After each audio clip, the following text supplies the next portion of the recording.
whenever a president of baseball operations or a GM talks before the trade deadline, you have to think about, okay, how much are they telling us is what they're actually going to do? And how much are they telling us is, to kind of like to posture a little bit.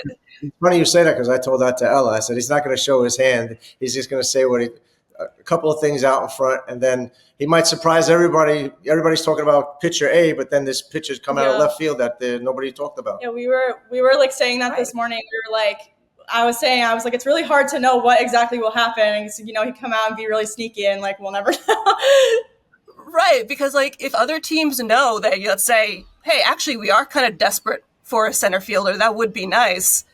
The price is they know they could fleece you basically. So that's what those are the little bit of chess moves that we have to consider when they're talking to the media. They're not just talking to the media; they're talking to other GMs. They're talking to people in the business as well. So while I do think they're going to be really active on the bullpen front, and David Stearns has made no secret about that, maybe he doesn't do a splashy move. He didn't really do much of a splashy move last year. He brought in Phil Maton. He brought in some other guys like that, kind of smaller pieces.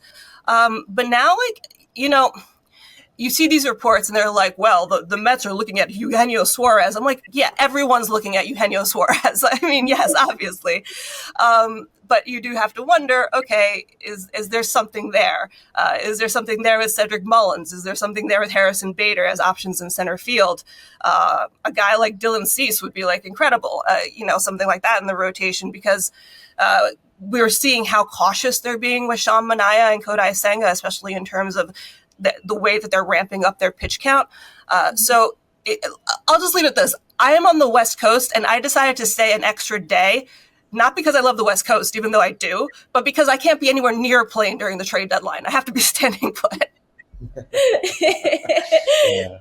You just never know. You know what? They just never know. I mean, there was a trade yesterday, right? The Mariners got Josh Naylor. So it's starting to happen a little bit at a time, but I agree with you.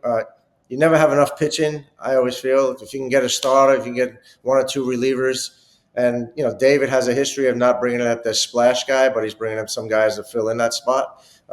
He might do that this year, but it'll be interesting to see what they do because we have a lot of prospects in the minor leagues, and I'm sure you don't want to give up too many prospects. And some of the young guys who are in the major leagues right now that the teams might be focusing on, you might not want to give up a Vientos or a Beatty or a Acuna. So it'll be interesting to see which direction they go.